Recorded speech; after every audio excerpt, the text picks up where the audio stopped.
Hello, good morning. Good morning. Good afternoon, probably. Hello.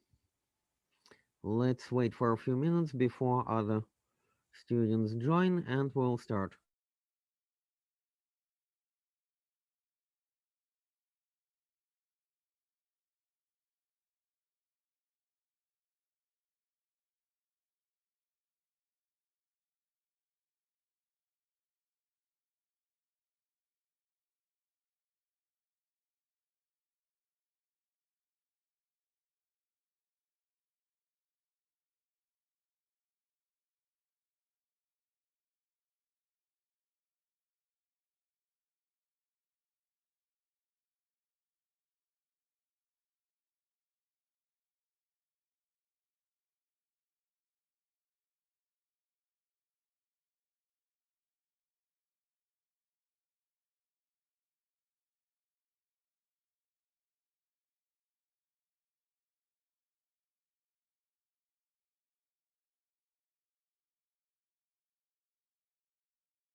Okay, publishing a link in the Telegram helped tremendously.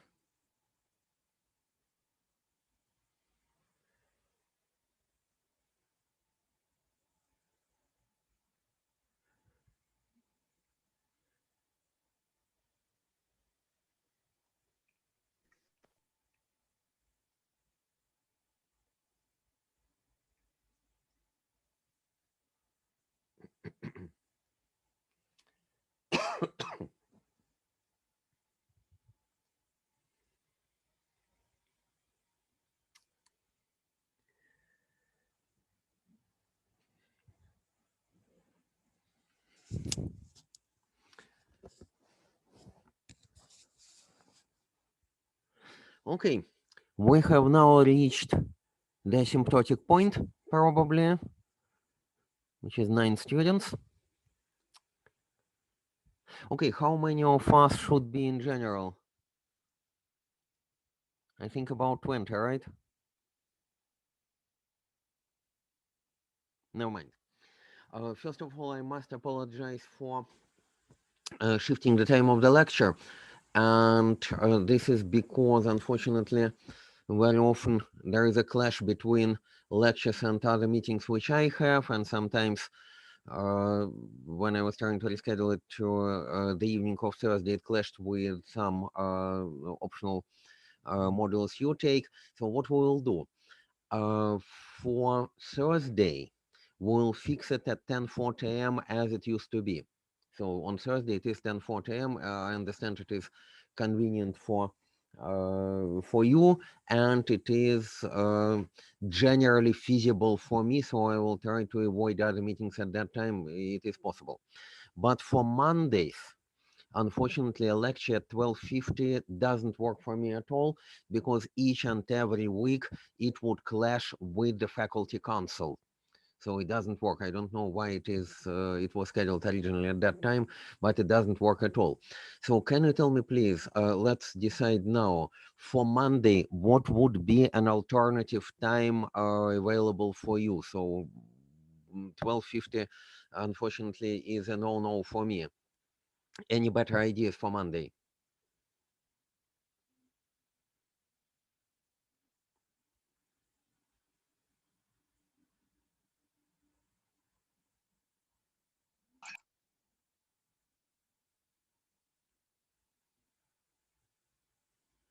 What about your timetable?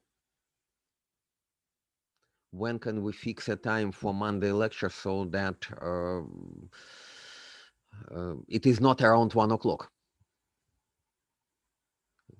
So let's say time from 1 to 2 is not available for me due to administrative activities. Any other proposals from you? Monday early morning, Monday later in the afternoon, Monday 5 o'clock, Monday 4 o'clock. Any ideas? But not from 1 to 2.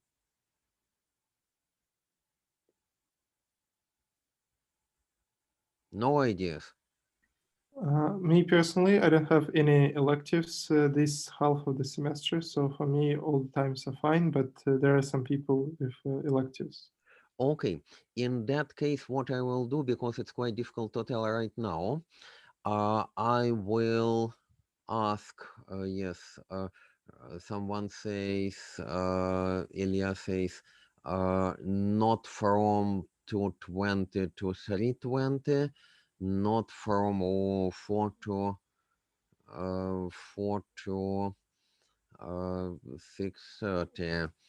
Okay, but that's probably okay. How about the morning time? So if it is 10:40 on Monday as well, then we fix it 10 at 10:40 on both days. Would it do?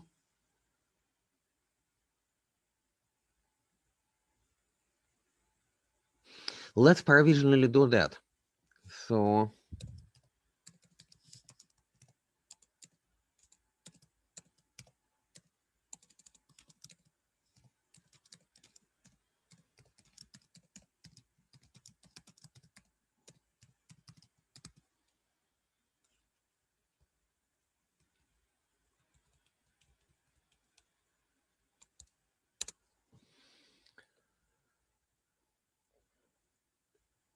for the moment, let's stick to it.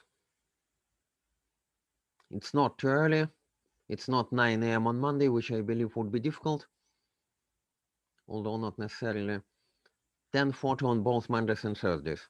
Okay, so unless there are any other views, objections, and so on, let's keep it like that.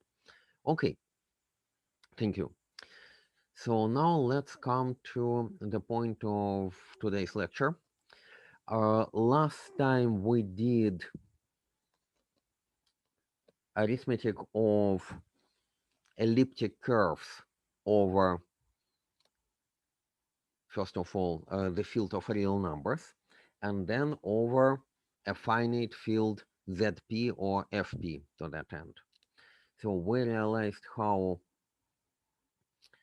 uh, digital signatures can be computed, and you will have more labs on that. The first lab you got was on arithmetic of elliptic curves, and then there will be a second one on elliptic curves digital signatures. So you'll really get a hands-on experience of how to do this. Okay, so today we'll consider the first application of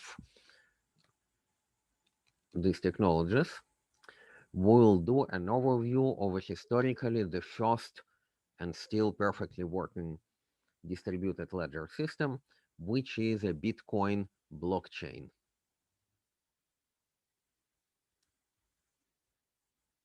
Okay,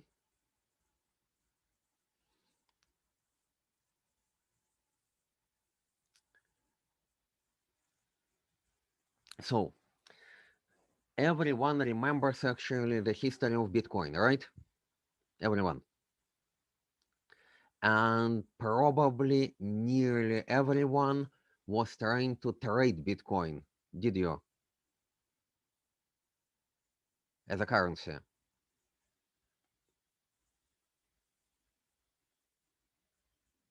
Anyone was doing something with Bitcoin trading? Can you tell me, please?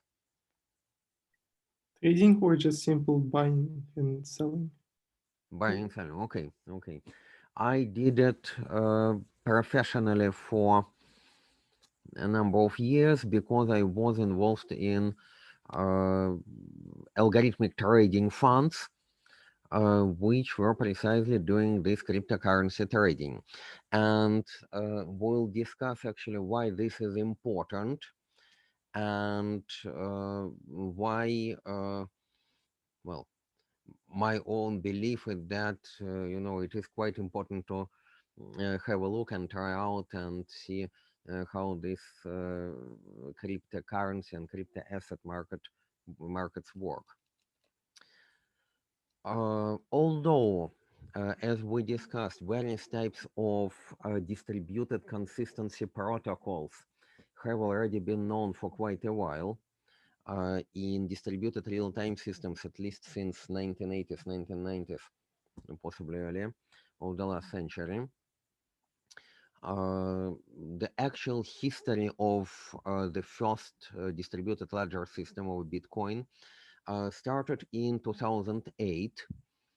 There is even a definite date when an electronic paper, Bitcoin, where the term Bitcoin appeared, a peer-to-peer electronic cash system was published by a certain Satoshi Nakamoto. Who is Satoshi Nakamoto?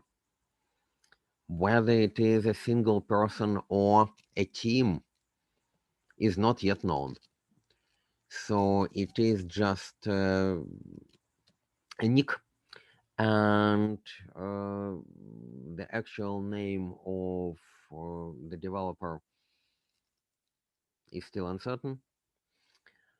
That mysterious person not only published this paper which described the architecture of the whole system, the interactive consistency or consensus protocol, the key aspects of how the network works and so on. But for the initial 2 years in 2009 and 2010, provided significant input into following on development of the Bitcoin network, and then when you announced his or her or their resignation from the project and haven't been seen since then. So the idea, Nakamoto claimed that the actual work on the Bitcoin protocol was conducted over 2007, 2008, published on the 31st of October 2008, and then the network became live and the so-called Genesis block was mined. What is a Genesis block and what does it mean it was mined? We'll see. We'll see today and in the next lecture. So for today, we do an overview of Bitcoin. For tomorrow, sorry, not tomorrow, obviously, tomorrow in some sense, because the next business day is Monday. On Monday, we'll see more detail about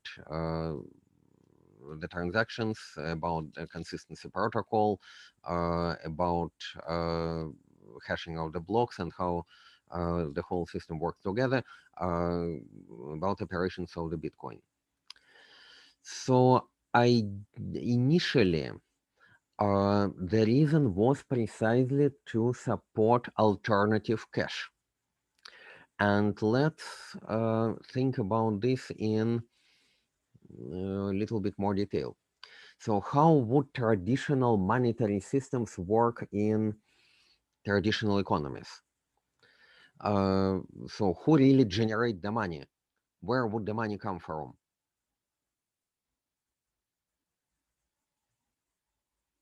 From the government? Not necessarily from the government, from the central bank typically, or some authorized banks, but yes, by the banks authorized by the government. So for example, why it is not exactly the same as the government, you will see in a second.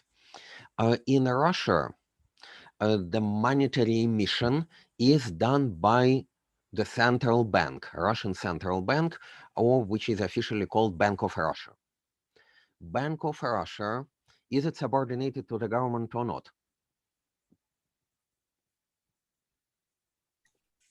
Yes.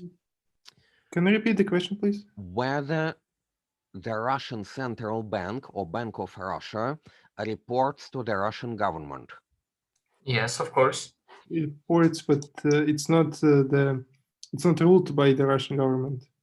Well, Nominally. it is not owned by the government. By the way, it does not report to the government. It is, and that is a very important point from the very beginning, that the central bank is independent of the government. The chairman of the central bank is appointed by the Federation Council, actually, precisely in such a way that the bank is as much independent from the government as possible, because otherwise there are risks, and that indeed happened, for example, during the last years of the Soviet era, that the government runs into major debts with the current operations, and being in command of the central bank, the government simply starts extracting monetary reserves from the central bank to, or starts uncontrollable monetary emission in order to fund its operations. The Russian government, at least, or indeed the government of any civilized country, and we, from that point of view, at least, we believe that ourselves we are a civilized country as well. The government is not able to print money in order to fund its operations. It's impossible. If the government budget, the state budget, runs into deficit, then the government can possibly try to borrow money through various monetary instruments such as bonds. But the government is not able to simply print and print and print money through the central bank. It did so during the last years of the Soviet Union, resulting in the total collapse of the financial system of the country. It is not anymore. Furthermore, the government cannot, for example, confiscate money from the central bank. Maybe you remember, well, that happened many years before you were born, actually, but such a confiscation monetary reform was really carried out in the Soviet Union in 1991, when at some point in January of 91, the president announced on behalf of the government that circulation of large banknotes, at that time large was actually 50 and 100 rubles, was stopped immediately. So they were simply withdrawn from circulation and not taken anymore. And all those people who held those banknotes in cash could treat them just as a junk money from that point on. Well, almost. That's impossible now because the banknotes are issued and the circulation is controlled by the central bank, which is not reporting to the government. And secondly, such a confiscatory monetary reforms are directly prohibited by the Russian law on monetary circulation. So it is simply illegal and impossible.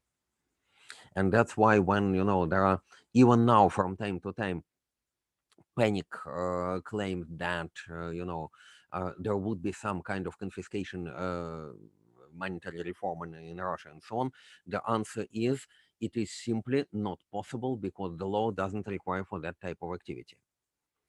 So even in Russia, the central bank is disjoint from the government. In the European Union, it is even more so because the governments are still national governments, where the central bank is one for the whole Eurozone, which is the European Central Bank, ECB. You know about it, right? Now, in the UK, which is not in Eurozone, the situation is a little bit more peculiar because in England, the central bank is the Bank of England, which is again, of course, disjoint from the government. But in Scotland, there are several commercial banks which have the authority to emit or issue money. 2 or 3 Scottish banks. I used to live in Scotland for a short while. Don't even remember the names of those banks, but it is more than one, and it is not the Bank of England. And interestingly, Scottish pounds, although it is the same, actually pound sterling in all parts of the United Kingdom, but even the appearance of Scottish pounds on paper is quite different from English pounds. In the United States, it is more or less like in Scotland. So the money are emitted by the Federal Reserve, which is not at all connected to the government. The head of Federal Reserve is appointed by the Senate of the United States, but the operations are very largely independent of the government, and it is more like an association of all involved commercial banks. So the Federal Reserve is a union of the banks, and the main function of the Federal Reserve is just to provide cheap interbank loan facilities. So any bank which requires, for example, overnight liquidity for its operations has access to this overnight liquidity window, and the interest rates on US dollar, which are next to zero nowadays, are precisely the base refinancing rate, are precisely those rates for overnight lending between the involved commercial banks. And for the moment, all US banks are members of the Federal Reserve. Interestingly enough, before the crisis of 2008, the 5 major investment banks of the United States, that is Goldman Sachs, which was number 1, number 2 was Morgan Stanley, number 3 Merrill Lynch, number 4 Lehman Brothers, and number 5 Bear Stearns. Although they were called investment banks, but legally they were classified as securities firms. So the major activity of those banks was not banking activities like, for example, lending and borrowing money, but financial trading of financial securities on financial markets. They were not members of the Federal Reserve in order to, and they could see it at that time, preserve their maximum independence, not only from the government, but from any type of regulated activities, as far as possible. The result was, of course, that Bear Stearns went bankrupt and was observed by JP Morgan. Number 5. Number 4, Lehman Brothers collapsed altogether and was then cannibalized in parts by other banks. Merrill Lynch became part of Bank of America, which is now Bank of America Merrill Lynch, and the upper 2, Goldman Sachs and Morgan Stanley, survived. But after they survived, they all became members of Federal Reserve, and so on. So in traditional economies, monetary emission is done by some kind of central banks, or as in case of Federal Reserve, associations of national banks, which is not exactly same as the government. Okay.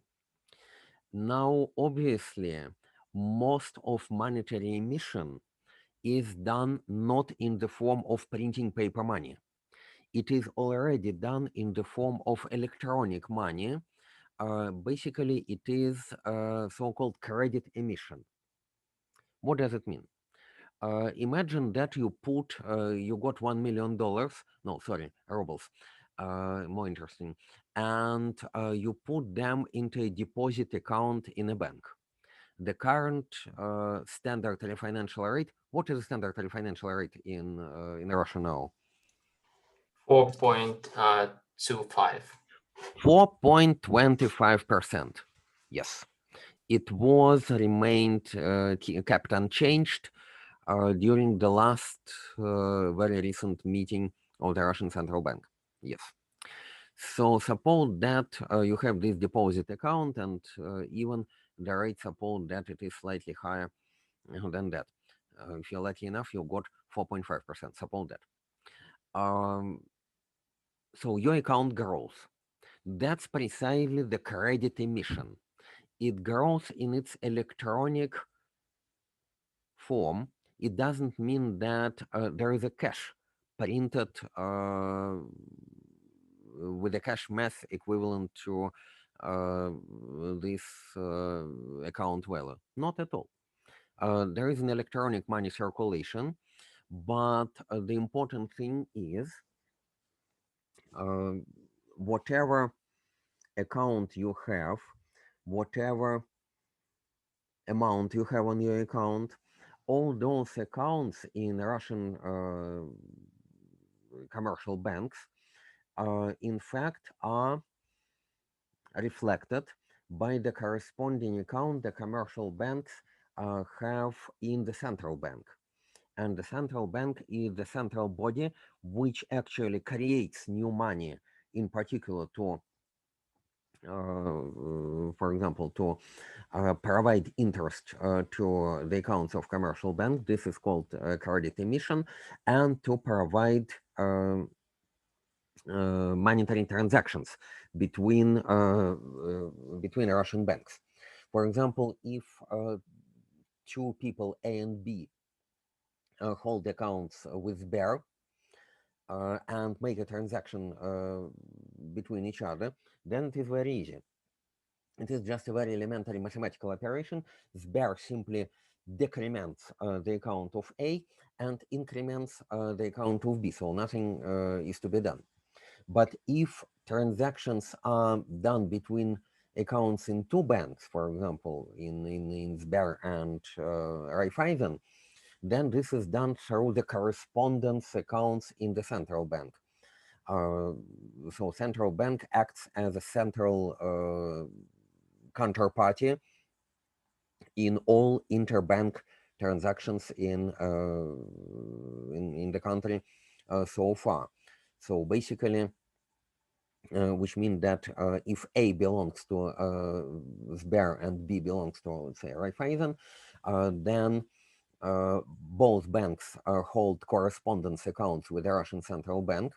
Therefore, not only the account of A is decremented in Sber, but the corresponding account in the central bank is incremented by the transaction amount. Then the transaction is made between the correspondence accounts in the central bank of Sber and Raiffeisen, and then eventually the account of the recipient in Raiffeisen, for example, is incremented. So it is a multi-way transaction with the central bank acting as a counterparty, although from the central bank point of view, nothing really changes. It simply decrement the correspondence account of Sber held with the central bank and increment the correspondence account of Raiffeisen held in the central bank, whereas subsequently Raiffeisen performs internal transactions between its own accounts. So something like that. Central bank is still an absolutely necessary element for monetary emission and monetary transactions in a country or internationally. Even more interesting situation is how international monetary transaction happens. In that case, it is not just one central bank which is involved, and maybe even there is no need to involve a central bank, but in order to send, how do you think international monetary transactions happen? If I send $1,000 to someone in no say £1,000 to someone in the UK, so what would happen? How a financial transaction happens in that case?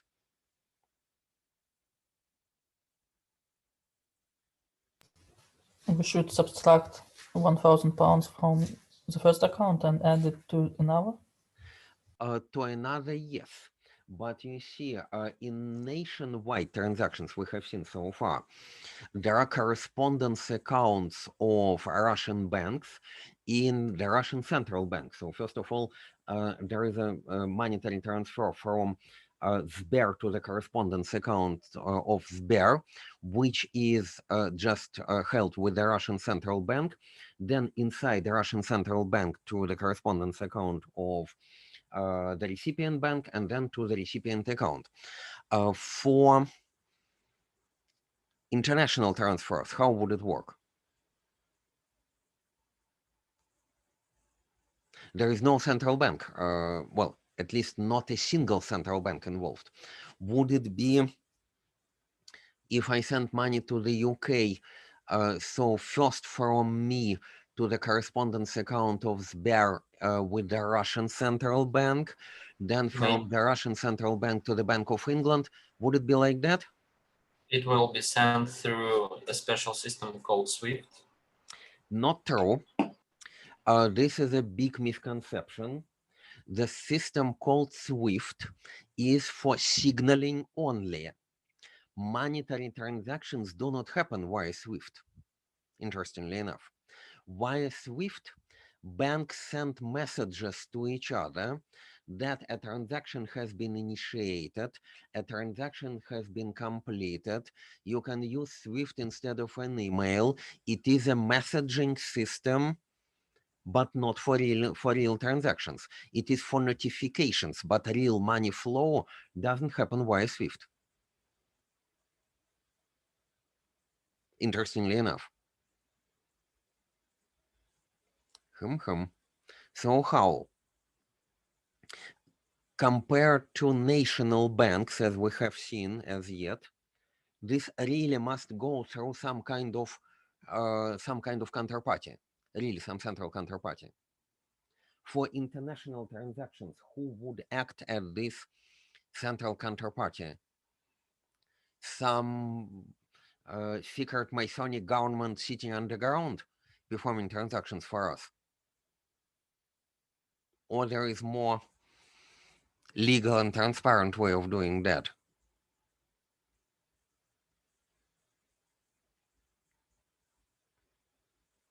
The answer is very simple. There are central counterparties, but they are not central banks in that case. International transactions in the old style monetary system are typically done using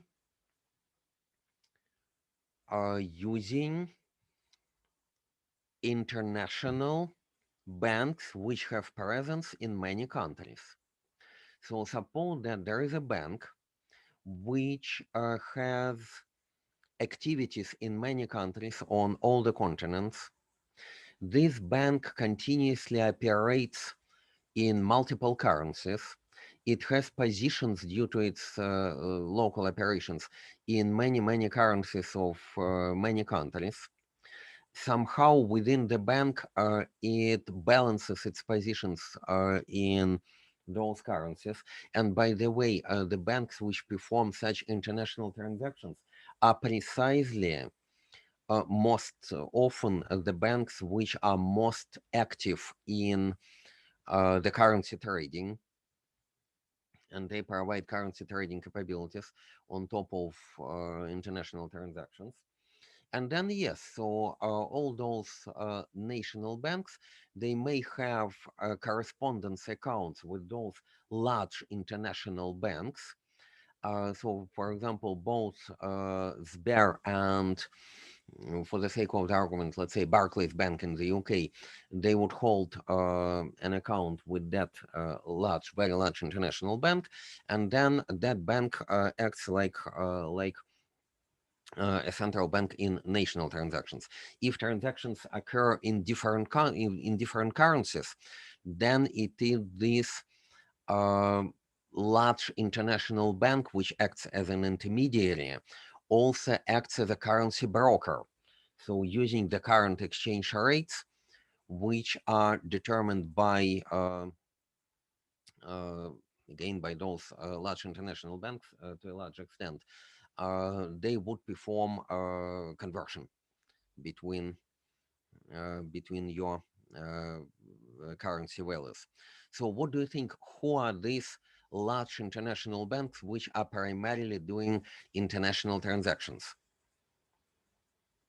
If let's say the transactions are in the same currency, for example, in euro, then for the past 10 years, there is a Maybe system. Sorry?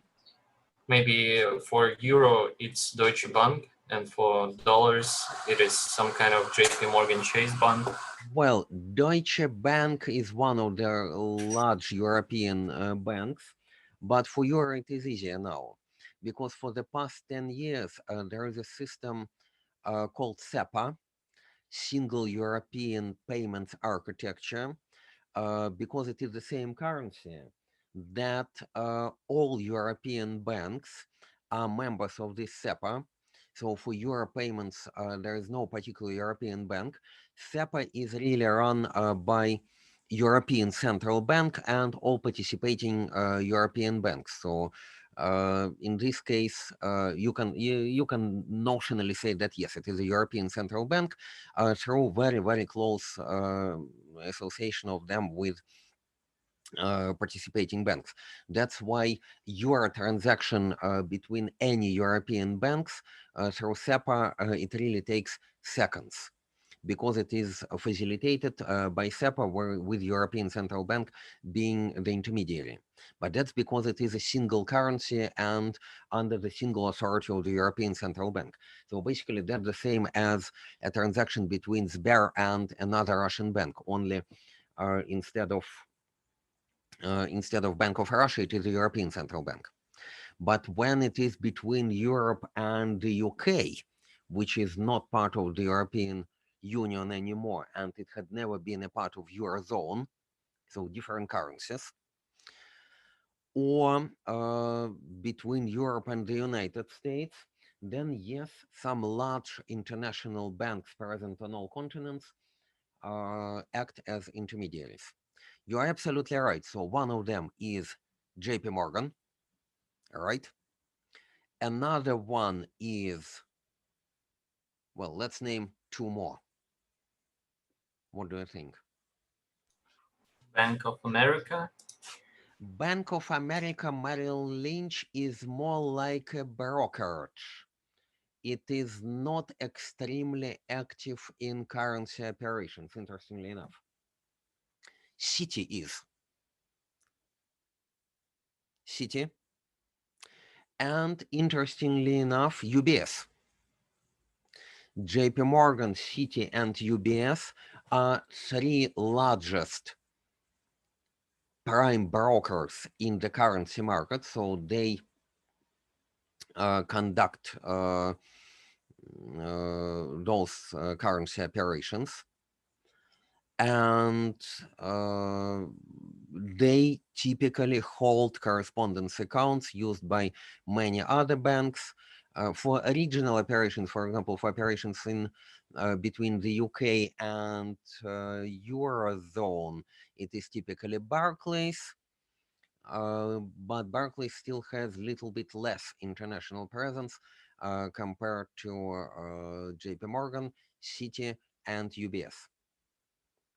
So you see, this architecture is quite sophisticated. In the previous lecture, you remember we discussed the so-called web of trust.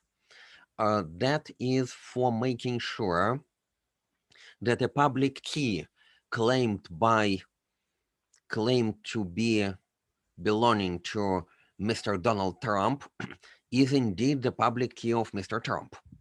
So someone should make a certificate, again, a digital certificate, certifying by his authority, which is recognized by others, that this is a key, the public key of Mr. Trump, because that person was present at the time when Mr. Trump really came to him and created this pair of public and private keys. You remember that?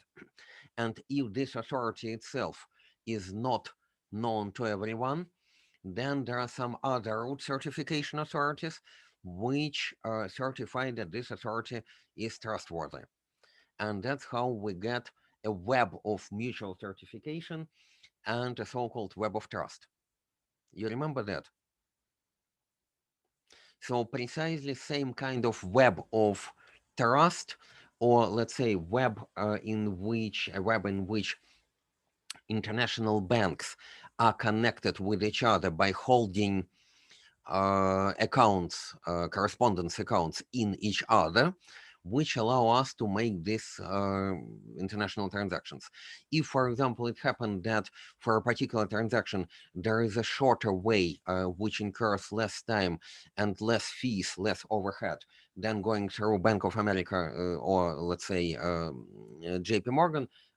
So, for example, it's possible to go via Barclays, then this particular transaction would be executed using this shortest way through the graph, which each bank supports for itself. So they would compute this easiest way and perform a transaction that way. That's how banks currently operate. And this might be a problem because although not completely well, not often, but also not completely unthinkable, the collapse of that Lehman Brothers bank in September 2008. Well, it was not a bank, it was a securities firm, but still there were a lot of, okay, not monetary, but financial instrument transactions to which it acted as an intermediary, which immediately result in unfulfilled obligations to many parties involved. And that's why actually the amount of the total liabilities and the total bankruptcy amount was so high, $600 billion, in excess of $600 billion. Whereas, in fact, the shortfall, the loss of the bank itself was, which led to this collapse, was very small compared to this. It was only $4 billion, but then it stopped operations and there was a domino effect propagating through all financial markets. That's why this idea of international transactions in monetary instruments and in other financial instruments, for example, in stocks, bonds, derivatives, and so on, using banks is questionable. And it was questioned by Satoshi Nakamoto whether we can do any way better than that. So whether we can create a system independent of any national central banks, any national regulators, any big international banks, because what if those international banks are indeed, as some conspiracy theories claim, controlled by the underground government, Masonic secret forces or things like that? What if it is indeed the case? So what if we create a monetary system completely independent of all those questionable historic players and create it from scratch? And it would be a system in which everyone would be available to send money to the system, retrieve money from the system if you are a valid recipient. But because of that, the money should somehow appear in the system, and the mechanism for controllable but not via central banks a way of issuing or emitting new money into the system was also divided in this mechanism. We now know that this mechanism is called mining. How it works, we'll see later on, probably on Monday. But for the moment, we say that the Bitcoin was invented precisely as a protocol, network, policies, mechanisms, all together what we say currently a blockchain or a distributed ledger system, which whose primary purpose is to support a new decentralized currency called cryptocurrency, because there are cryptographic protocols involved in those transactions, so that there is absolutely democratic way of making transactions independent of any government or banks, and some interesting controlled way of emitting new money into this system. So currently, we call this, even there are symbols for this currency. You know, for all currencies, there are 3-letter ISO, International Standards Organization, symbols. So for example, the US dollars has a symbol USD, right? Everyone knows that, USD. Euro is EUR, Russian rubles is RUB, British pound. What is the symbol for British pound? I mean, 3-letter code. L something. No, L is just a graphical symbol depicting the British pound. But the 3-letter abbreviation is GBP, Great Britain Pound, GBP. Japanese yen is obviously JPY. What else? Swiss franc is CHF, that way, and so on. Norwegian krone is NOK. So all currencies have these 3-letter codes. And for that reason, by the way, there are 3 metals which are gold, silver, platinum, and palladium. And they're interesting because in the international financial system, those precious metals are viewed simultaneously as precious metals, which are commodities. Commodities very much like, let's say, oil, natural gas, non-precious metals, such as, let's say, copper, other mineral resources. So those are commodities. But at the same time, those 4 precious metals are treated as currencies as well, due to their historical role. Until mid-20th century, for example, there was a so-called gold standard, so all currencies, major currencies, were convertible into gold at some fixed rate. And that's why, for example, gold as a currency has a symbol XAU. Silver is XAG, platinum is XPT, and palladium is XPD. For that reason, there are 2 symbols for the Bitcoin. Most often, Bitcoin is BTC, but a more correct way, perhaps, is to call it XBT. And it is called XBT at some exchanges. So, for example, which are major cryptocurrency, in particular Bitcoin exchanges, do you know?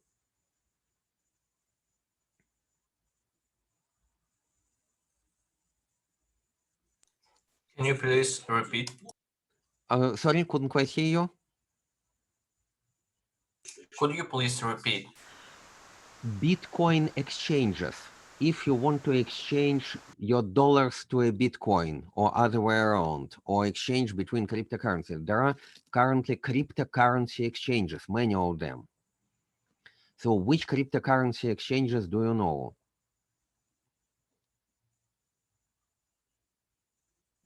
Binance or something? Binance, very well-known one, yes. Let's say BitMEX, OKEX, Huobi,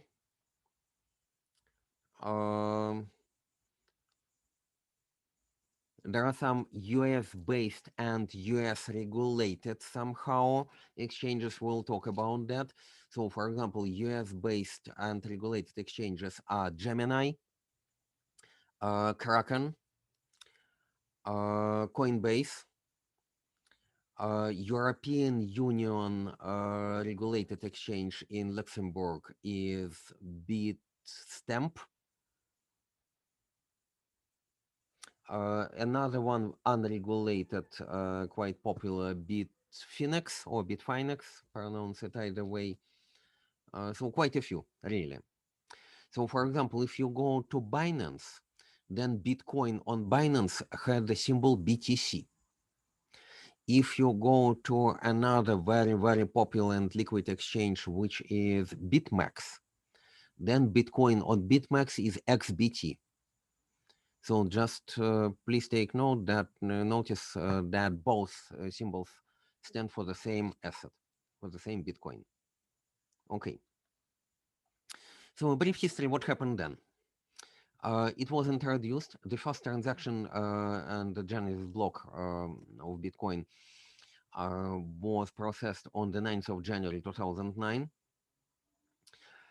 For the first 2 years, it was just, I would say, of academic or more, let's say, geek interest. It was not considered to be of any real monetary value. It was just a proof of concept at that time.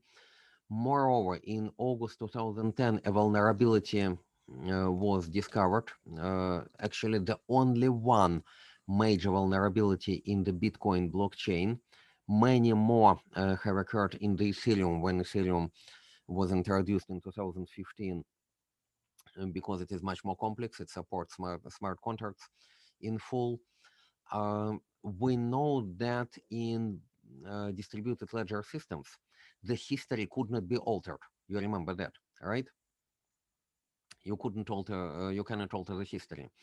And that's why even if there was a transaction and a major theft of assets due to a vulnerability in the protocol, then in theory, because the transactions are, in that case, irreparable or irreversible, let's say, then it should stay as it was, and the network should have accepted, in theory, this transaction resulted from illegal exploitation of the fault in the system. But if a major event like that occurs, not always, but if a major fault occurs, then you know what happens. Then transactions can be reversed even in distributed ledger systems.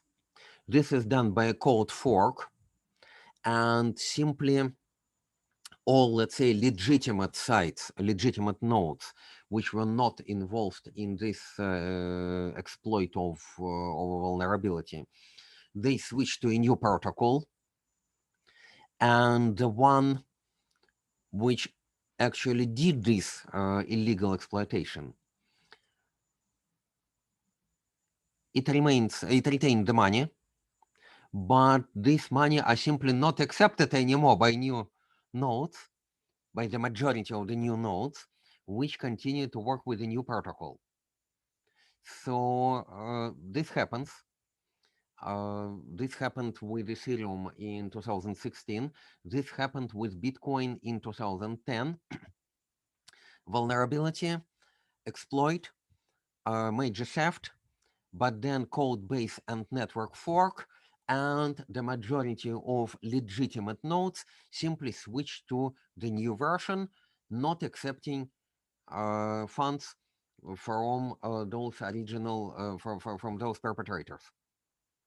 So that's how it is always an unpleasant event, but that's how, in general, the history can be reversed even in distributed ledger systems.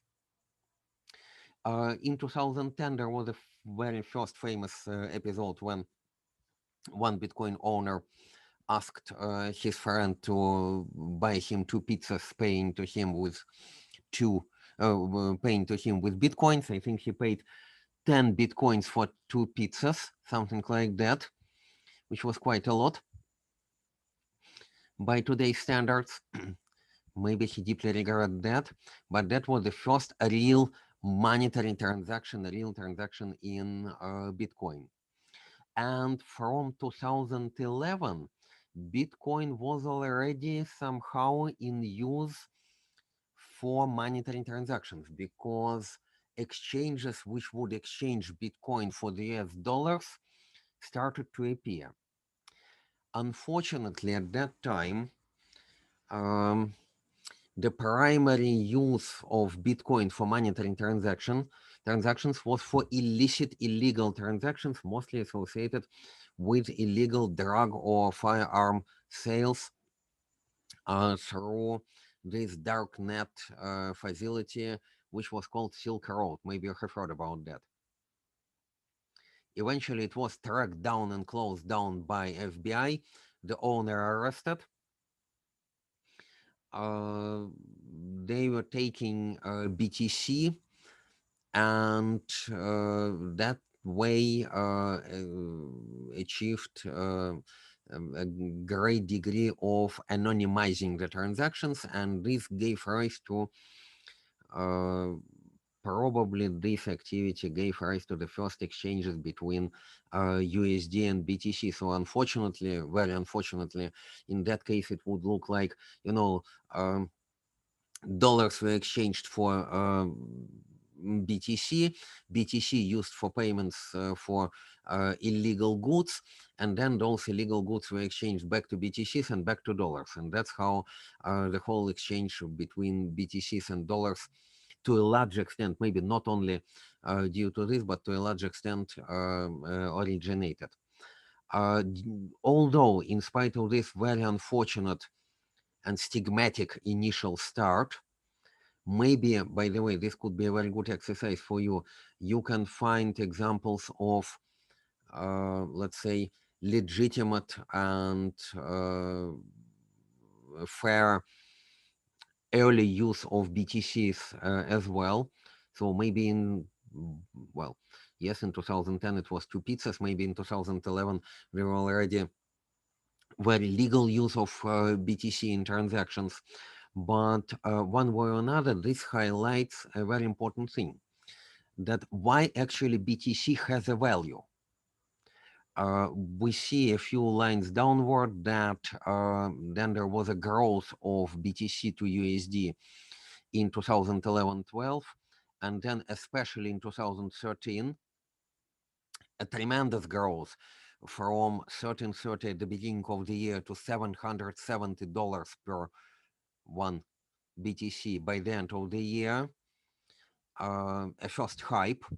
Then some government regulations were introduced in the US and in China. In China, it was first forbidden for all state-run institutions, and all Chinese banks are, in fact, to a large extent, state-run, to deal with BTC.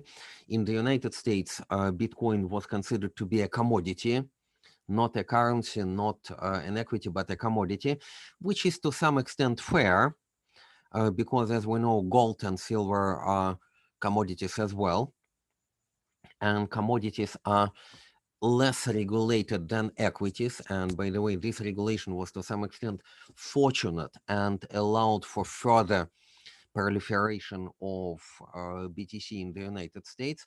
Then there was an explosive growth. That's what you definitely remember, a frenzy, a hype in 2017, actually 20 times within a year, when BTC USD exchange rate peaks at nearly 20K at the end of the year. And then the bubble burst, the exchange rate falls, but when a real bubble bursts, like what happened with this infamous MMM pyramid scheme in Russia in 1994, then all those so-called currencies become just junk paper immediately. BTC, in spite of a significant decline over 2018 from nearly 20K to 3K by the end of the year didn't become a junk, well, electronic asset. It still has a value. And moreover, it regained its value and it is back to 13K nowadays at the time as we're talking now. What it means? It means that it has some intrinsic value associated with it. So it is really valuable, it is really important. So the question is, what do you think is this intrinsic value in Bitcoin? Why it is not just junk paper or junk electronic asset?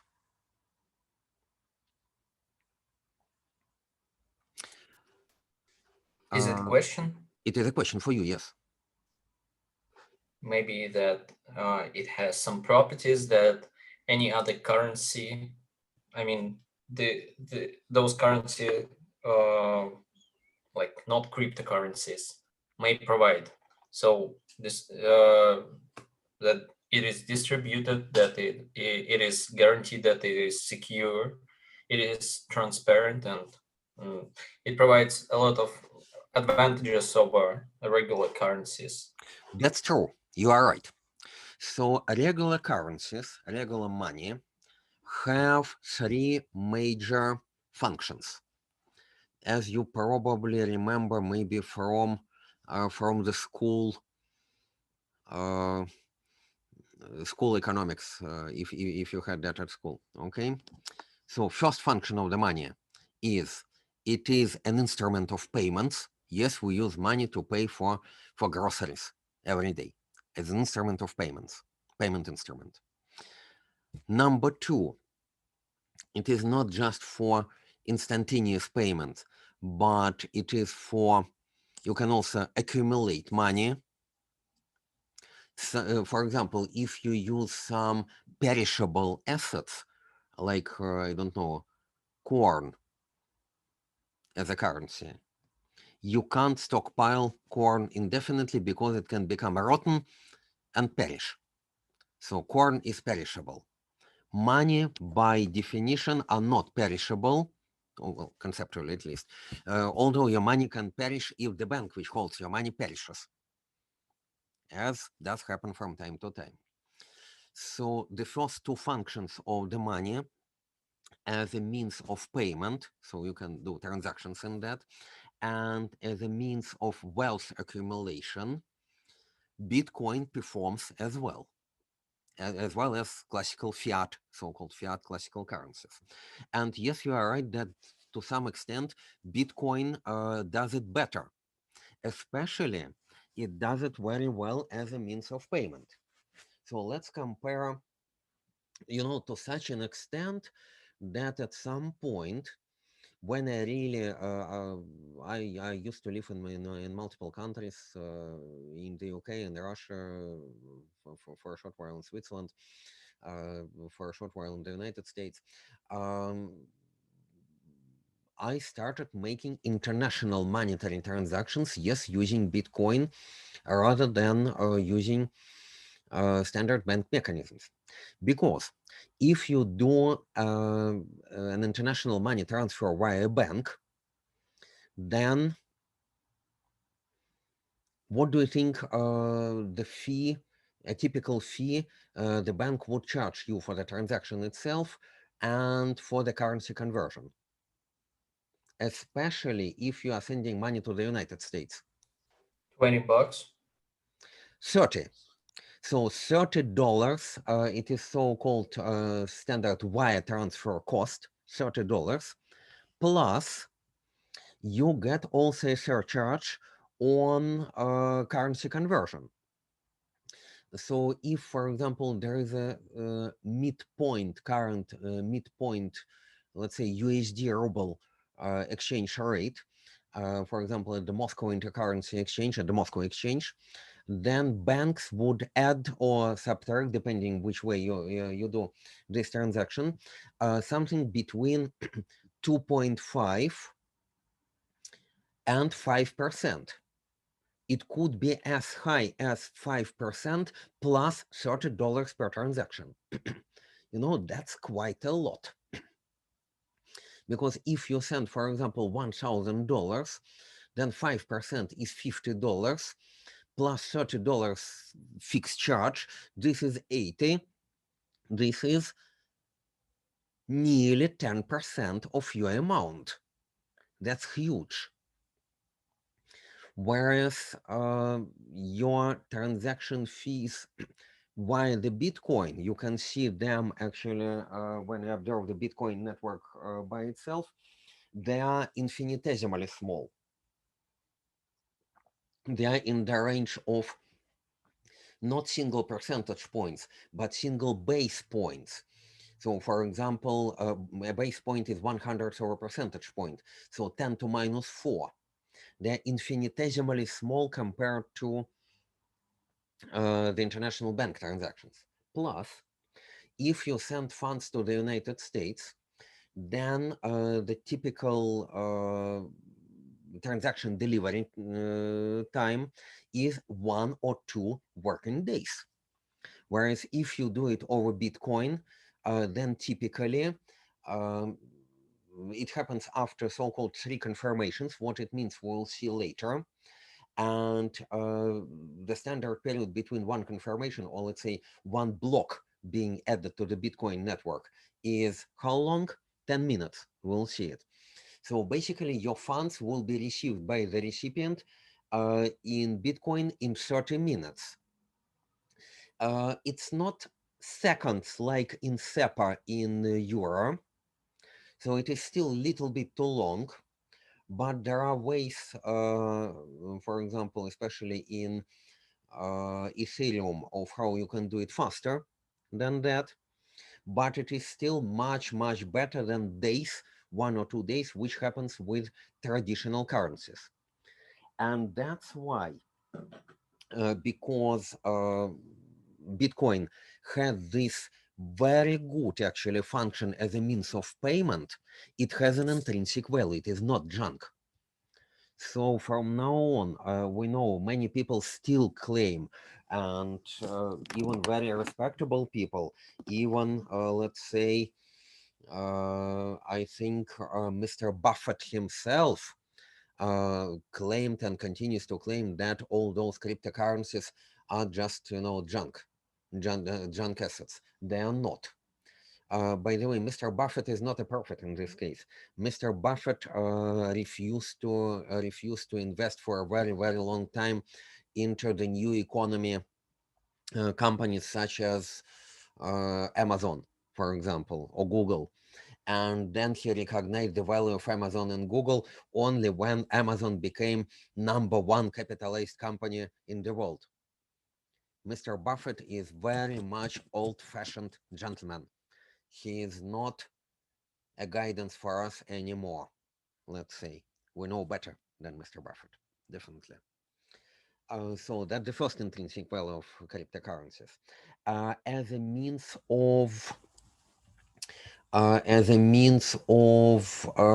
let's say um, um, wealth accumulation, which is the second function of the current of the money.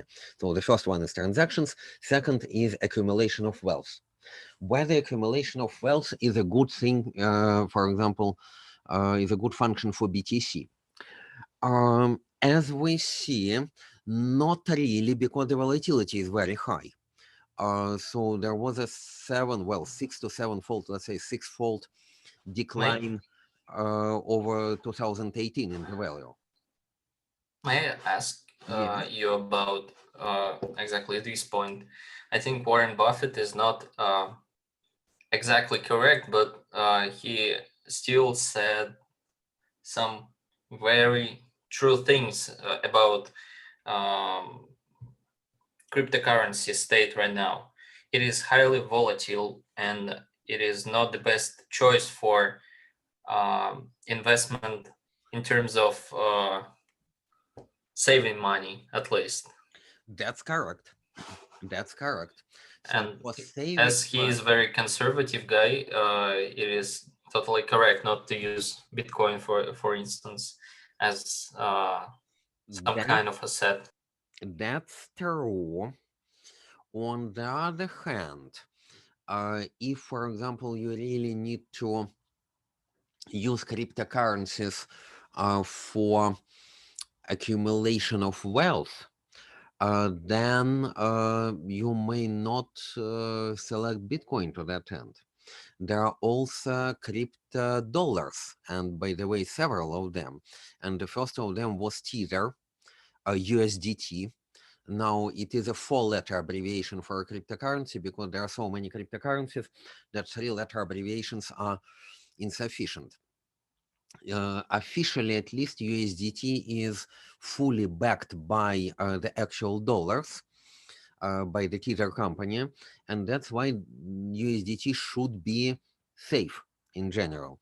If you don't like USDT, it is so-called stable coin. There are other crypto dollars, USDC, for example, right? I just wanted to ask you a question about those stable coins. Yes, Is it yes, correct that if they may exchange in any arbitrary rate, how can we fix the like the current stock price of these tokens? How can we attach them to dollars? Okay, if you observe the rate of, for example, USDT over USD, then it deviates from USD normally by a fraction, by a very, very tiny fraction. So typically it is between 0.99 to 1.01 to USD. And it used to be stable to USD for the whole history. Officially, it happens like that. The company Tether, it receives dollar deposits, and exactly in the amount of dollar deposits received, it generates new crypto dollars USDT. So the original dollars in that case are taken out of circulation, and USDT is issued instead. Then the company promises, and actually does, the reverse operation as well. If you produce USDT, they promise to exchange them back to dollars. But only, unfortunately for us mere mortals, it is difficult to do because the company sets a minimum amount of 150,000 USDT to be exchanged back to dollars. So they do not do small retail. They only do large exchanges. But then what happens is that many other cryptocurrency firms act as brokers. They would trade small amounts with you, and then with those amounts having accumulated 150 multiples of 150K, go to Tether and exchange it for dollars. And it works. So it is really working through the mechanism that, yes, someone eventually would exchange them for real dollars. Now the question is it possible that, for example, Tether could go bankrupt at some point? They would simply run away with real dollar they have received. The answer is it might be. So far, there was a number of audits carried out with the company. They do not have cash dollars in the amount they received, but taking into account the total assets, so they diversified even somehow their assets, taking into account the total net wealth of this company as agreed by the auditors, then yes, it is roughly approaching the total amount of USDT in circulation. So obviously, fully reliable crypto dollar could only occur when this crypto dollar becomes backed by really reliable institutions, maybe Federal Reserve itself. But in that case, we are away from decentralization paradigm. That's a problem. A crypto ruble is to be created next year. And in that case, it would be backed by the Russian Central Bank, in which case it means that there is a blockchain actually by the Russian Central Bank called Master Chain, which will probably be the foundation of crypto ruble. In that case, this is equivalent that we hold, for example, our savings directly with the Russian Central Bank and not with individual banks such as Sber. So yes, there is a high degree of unreliability in all these things. So, for example, BTC is completely decentralized and not even relying upon a company like Tether, which can go bankrupt. But at the same time, we get volatility. So, yeah, there is a play of pros and cons. But let me put it that way: is BTC any worse from that respect than, let's say,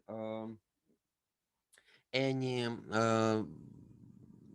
not tier one currency like, I don't know, Argentinian peso? I think Argentinian peso historically was much more volatile and much more overall on the way to the general decline, going down and down and down, which each crisis actually down compared to BTC. So it is less reliable than BTC.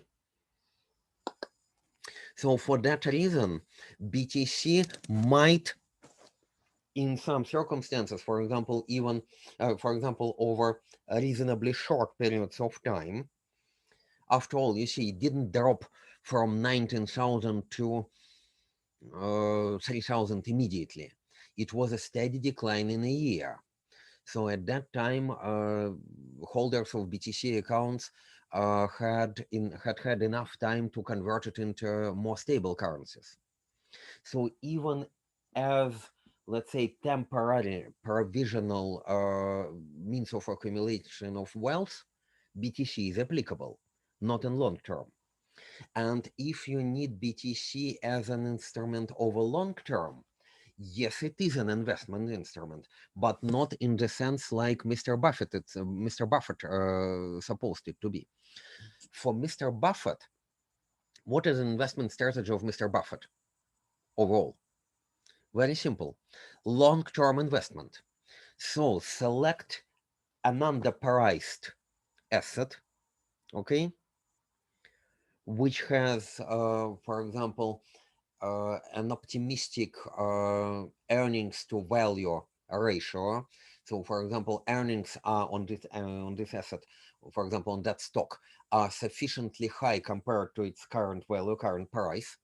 Buy it and simply hold it for a long time. So rebalance your portfolio. Obviously, it is easier to say than to implement in reality, but in fact, it is like this: rebalance your portfolio, selecting promising stocks with high earnings to value ratio, and hold them. Hold them for long investment horizons, for years. That's the strategy of Mr. Buffett. But instead of that strategy, we select another one: active trading. And with active trading, especially not only with BTC itself, but with futures on BTC, futures on BTC are very liquid in exchanges such as, for example, BitMEX. We can hold both actually long and short positions, buy and short sell our BTC. And that way, okay, it is not a storage of value or accumulation of wealth. It is not a long-term investment, but it is a trading instrument. It is a valid trading instrument. But of all these three roles, transactions, storage of wealth, and investment trading, the primary role why BTC is still alive and will be alive and cryptocurrencies will be alive is that they provide transactional value. So they are good for international cross-border monetary transactions. That's why. Okay. So it is very much alive nowadays. Let's see some statistics. number of BTC transactions per month. By the way, that's number of transactions in BTC irrespective to the dollar value. You can imagine that if we consider a dollar value of BTC transactions, it would grow much more than that. So for example, this is a log scale from 1000 to 10 million nowadays. So we stood at 10 million by the end of 2017. We're at about 10 million now. So you see that reached some kind of peak actually. Why do you think that this number of BTC transactions is reaching about a maximum and it is not growing very much?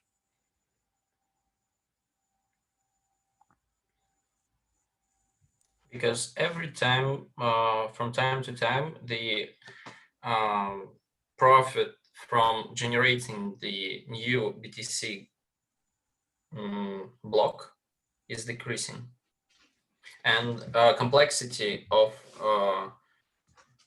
proofing of work is increasing dramatically. First of all, yes. Each transaction requires a proof of work, and this requires computational resources. We'll discuss that in detail. Computational resources require resources in electricity, so there are some physical limits. So basically, the protocol, the consensus protocol, proof of work in BTC, which we'll study in detail, has a capacity limit, has a limit on its throughput. So primarily, it is a problem with the protocol. Yes. That's why there are other consensus protocols, not necessarily this proof of work, which we'll consider in detail later on as well.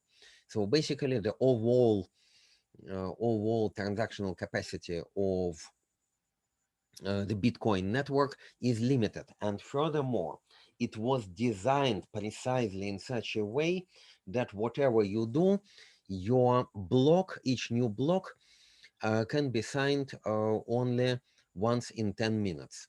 If on average a new block contains hundreds of transactions, so for example, let's say 200, but over 20 minutes, then this would be roughly 20 transactions per minute.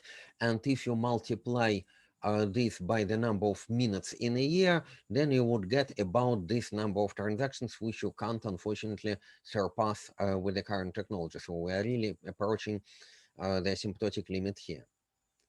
Okay. Now there is a very important characteristic which we'll see in detail later on, which is unspent transaction outputs, UTXO.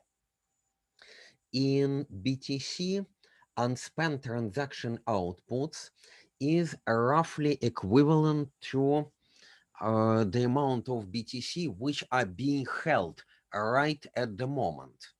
So what does it mean? You received a BTC in a transaction which was destined to you, and you did not start another transaction. So you hold it and you did not start another transaction. You do not immediately send it to someone else. What does it mean? In particular, how do you explain the meaning of a decline of BTC transaction outputs? You see, we know, and we'll see in more detail, that through the mechanism of mining, the total amount of BTC in circulation can only, the total BTC monetary mass can only increase. You remember that, right? New Bitcoins are mined and mined and mined. What does it mean that sometimes we see drops of BTC transaction outputs, unspent BTC transaction outputs? How would you interpret that?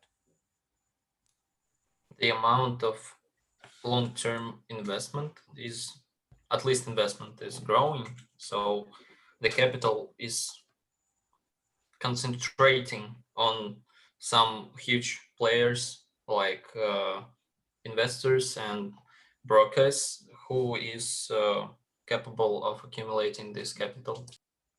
Well, you are correct up to the inversion of your statement, actually. So if there are long-term investors which accumulate BTC, then this means that they have somehow received the BTC, accumulated them, and not sending them to anyone else, right? Which means that it is precisely this BTC unspent, so not made into next transactions, output is growing because BTC is being held and held and held and not used in further transactions. So what you are talking about is precisely about those increasing parts of the graph.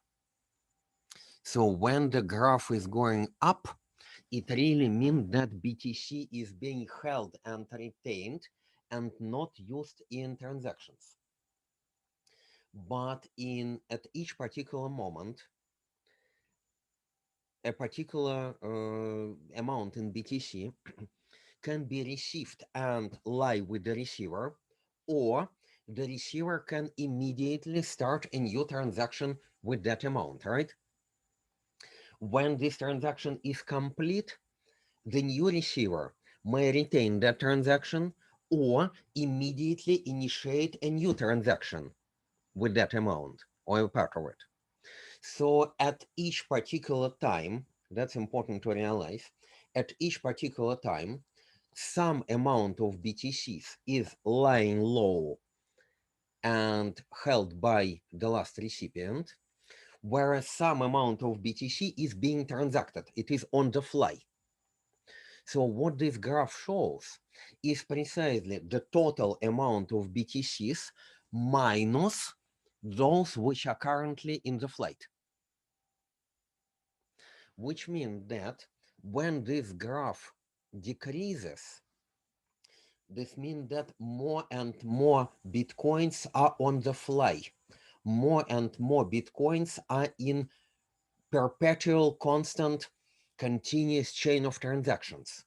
They are received and then transacted again, received and transacted again, which means that increases of this curve correspond to long-term, to accumulation of Bitcoins by long-term investors, whereas decreases of this coin, of this curve, correspond to lots of transactional activities. And that's how we can probably see that this parallels to the price curve of Bitcoin itself. Not exactly, but we'll see the comparison. So you see, for example, throughout 2017, more or less, there was a growth in Bitcoin. And for that reason, many people didn't perform transactions. They simply retained the BTC received. But once the course peaked, the exchange rate peaked at the end of 2017 and started declining, then many people started trading, attempting to sell their BTCs, and you can very easily see what happens actually in this declining, sharply declining phase. You sold your BTC, they were received by someone, but someone, your recipient, wants to sell them further because the rate is declining, and selling and selling and selling. This resulted in lots of transactional activity and in general with downward pressure on the value of BTC. Whereas, and then throughout 2018, that's interesting. So see, that's probably from March to the end of 2018. Overall, the value of BTC continued to decline during that time, but the unspent transactions output is more or less constant. So people started retaining those BTCs, not selling them further in a panic. So this decline is definitely panic selling. Here, although the value continued to decline, but the holders probably choose to wait and not to sell the rest because there are some probably hopes that the value would recover. And now then with the recovery of value throughout 2019 and later, there was also a recovery in the stockpile of BTC. This is actually the graph showing the stockpile of BTC, even faster than the recovery of value. So by the way, what is the unspent transaction output UTXO? Let's have a look. Suppose that the first agent received, okay, not 100k BTC, this would be quite a lot, but let's say 100k of Satoshis. Satoshi is the smallest unit of BTC, which is obviously named after Satoshi Nakamoto. What is the value of Satoshi in BTC? 10 to minus 8. One Satoshi is 10 to minus 8 BTC. So, okay, some amount of Satoshis was received. What happened then? You receive this transaction and you make further transactions, sending 40k Satoshis to agent 1. In this case, it is called TX1, but it is some kind of agent 1, actually, which immediately makes a new transaction out of that. And 50k to agent 2. You may notice that 100k were received in a transaction, and this transaction is sending further 40k and 50k, which do not sum up to 100k, so 10k are lost. What does it mean? Why the sum of inputs is not equal to the sum of outputs? There is still a room for transactions that was not performed. No, we will see later that each transaction in BTC is structured in such a way that the sum of input, and the input is the output of another transaction, must be equal to the sum of outputs. If you do not want to spend the full amount available, you still need to make an output to yourself for receiving change.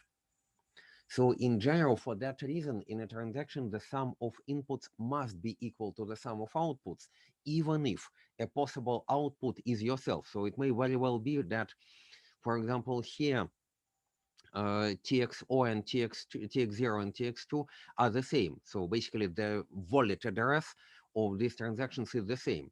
That output one is that output to yourself. It may very well happen, but it must be mentioned. Still, there is some discrepancy between inputs and outputs. These discrepancies are precisely, in this case, it is 10k Satoshi, which is obviously 10 to minus 4 Bitcoin. And 10 to minus 4 Bitcoin, even with a Bitcoin price of 10k, is not a very large amount. This is precisely the miner's fees. That's for the miner would retain for signing, for hashing your transaction in a block. So if you look carefully at this picture, everywhere the sum of outputs is less by 10k than the input of your transaction. So that's 10k of Satoshi are miner's fees in this particular setup. And in this chain of transactions, if a certain output is not immediately made a part of a new transaction, but simply retained in the recipient wallet, then they constitute constitute this unchanged transaction output. We'll see more precisely how it works next time. So one very important question: if you structure a transaction in such a way on top of an existing transaction, which was the money you have received, so that, for example, you received 10 BTC and you pay only a tiny fraction of that for a pizza, but you have forgotten to specify yourself for the recipient of the rest of the change. What would happen with your money in that case? Where would your BTC go?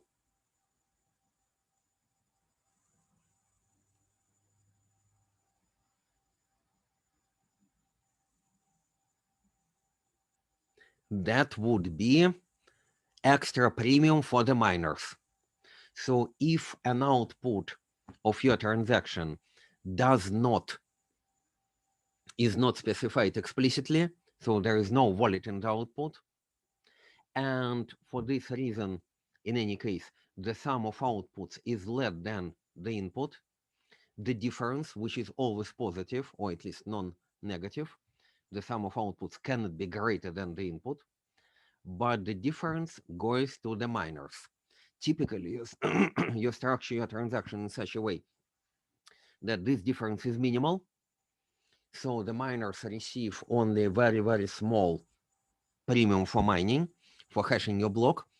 But if you by accident forget to name yourself as a recipient of the change, then your money are lost because they come to miners in this case, and such accidents do happen.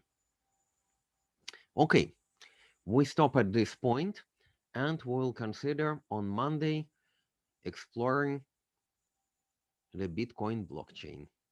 Any questions now? I have a question about UTXO. Yes, UTXO, yes. You just have said that something about the amount of UTXO stands for, I mean, the increase of UTXO means the increase in amount of long-term investments, right? Because So they're not transacted anymore. Yes. yes. Actually, we can So see it. This graph. Okay, let's discuss it. Yes. I just wanted to compare the price of BTC. I have Googled By the way, amount of not UTXO and tried to understand those values. here we are. If Here we are. everybody, That's if everybody, precisely. Yes, you are right. You are right. if everybody knows this strategy, it doesn't work anymore. Like it was in 2018, the amount of UTXO started to decrease on January 21st, and Please have a look. Please have a look here. Here, the blue curve is BTC price, BTC USD exchange rate. Okay, whereas the gray one, it is UTXO, but it is not the instantaneous UTXO. It is a 5-year average UTXO, interestingly enough, in this particular setup.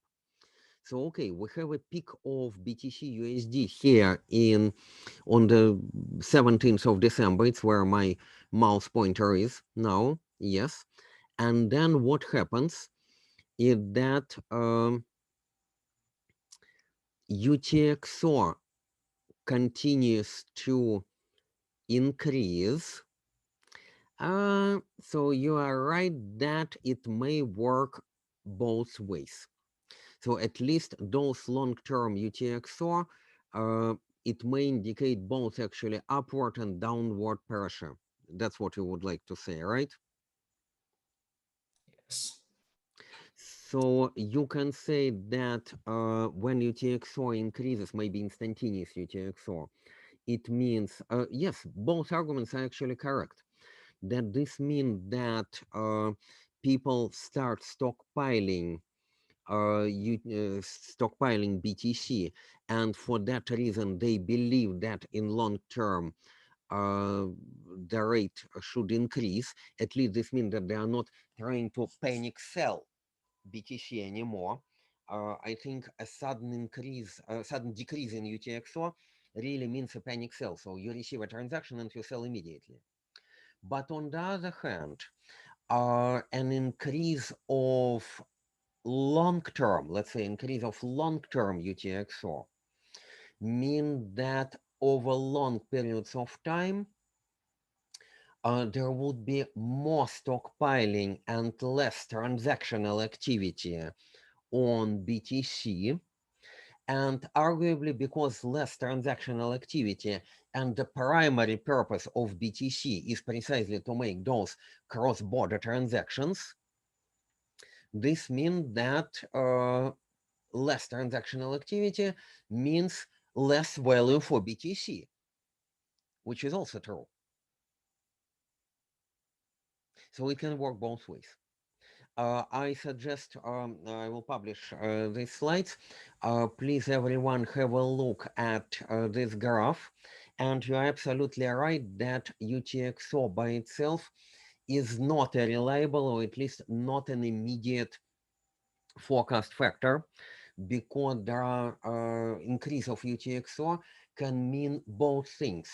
Either that investors are in anticipation of the future growth and they retain BTCs, or it means that they simply lost interest, and because they lost interest in BTC transactions, this means a steady further decline in BTC. One thing, though, I think might be a correct statement, that a rapid and sudden decrease of UTXO, like here, a rapid and sudden decrease in UTXO definitely means a panic sell of BTC. It is like, panic buying, or maybe a rapid, very rapid increase may or may not mean panic. No, a rapid increase in in UTXO is not definitely not a panic buying, because in that case, UTXO would decrease. A rapid decrease is some kind of panic activity, panic transactional activity. Panic transactional activity is typically a panic sell. Panic buying, it's still more prolonged over time, not panic, but let's say hyper frenzy buying.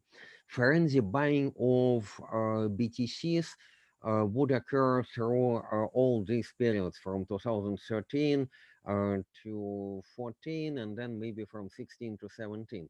It was a steady, maybe a frenzy from financial point of view, but still prolonged over time. Whereas panic sell is this one. So let's say drop in UTXO, sudden drop in UTXO is panic sell. The problem is that if we will overlay those two graphs, UTXO and the price of Bitcoin itself, when Bitcoin have dropped from 20K in December 17th. Here we are, 17, yes, here we are. And dropped 5K in a week, the UTXO decreased only after a month after this huge decrease. Like after on January, when Bitcoin already cost 10K. So the problem is it may not be used as predicted, because although the price of Bitcoin have decreased in the 2 times, the UTXO graph have been growing in the same fashion. What you are talking about, was it instantaneous UTXO or some average? I may share the screen if you will allow yes, me. Please, yes, please. Interesting, interesting what you do.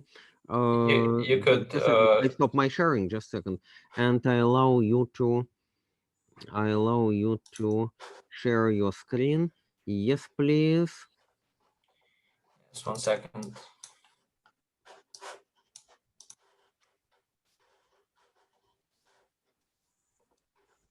So the problem is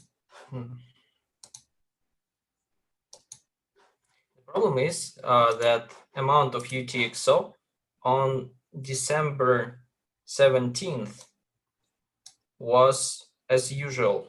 Oh, Like by it have the been way, growing and by the way, what is good about your graph? So you say that these are instantaneous raw values, you see, rather than 7-day average or a 30-day average. Okay, very good one. yes. I agree with you, yes. And if we will look at the point when the graph have changed its fashion, Yes. it will be January 18. So if we will find January 18, it will be 11K already. So everybody who is owning BTC will already be in panic in this time. So also I've tried They to, panic too late. So basically, the value yeah, was declining, but they were still hoping. That's, by the way, quite, I would say, a common behavior of unprofessional investors. So they still hope they made a small loss. So you see, the value peaked, then the value started declining, they started making losses, but they do not immediately react on those losses. A professional trader would immediately introduce some kind of stop loss and would probably start selling speculating. the assets quickly enough, right? But housewives and the psychology of housewives as traders. This is not a derogatory term. It's just how unprofessional investors are called in Yeah, US no, banking terms. They hope to sit over the decline, and every time they hope that the trend would reverse, the trend would reverse, the trend would reverse, and some of them would even continue buying at the time when the price declines in the hope that the trend would reverse. Now they buy low and eventually they would compensate for the losses when the trend reverses. The only problem for them is that they do not know when the trend reverses. So the majority of investors, you're absolutely right, and this is a very good example we should show. They are late in their timing, unlike professional ones. And that's why there is a lag in this curve compared to the price curve. So I fully agree with you on that point. Slava, could you please show the significant drop, like maybe on 12th days of January, the Bitcoin price? What I actually suggest, I think that's slightly to the right. what I suggest, could you please do the following? We would probably finish now soon, but if you superimpose these two graphs, making one of them on each other, and send it to our Telegram channel, then it would be very good to start this discussion next time. Would it be okay? And then would I may just export the data so you can overlay those graphs. There is no possibility to do this actually. Okay, please do export the this data and do, let's say, export to Excel and do overlay in Excel. Okay. Would it be okay? And please send it to our Telegram channel, and I think it would be of great interest for everyone to have a look at that, and we'll explore it later. Okay? Yep. Wonderful. Thank you very much. Do we have a chat? Sorry? We do have of course, yes. In Telegram, DLT. We've got a channel, not chat. So what does it mean? You are not allowed to publish anything there? Yeah, no one except you will be able to do this actually. So I may just send it into our chat. Yes, but please, in that case, am I included as well? No, No, include myself, please. I may just forward this information. Okay, would be great. Would be great. Very useful. Thank you very much. Uh-huh. Great. If no further questions, thanks a lot, and we'll consider from this point on next time. Bye. Bye to everyone. Bye.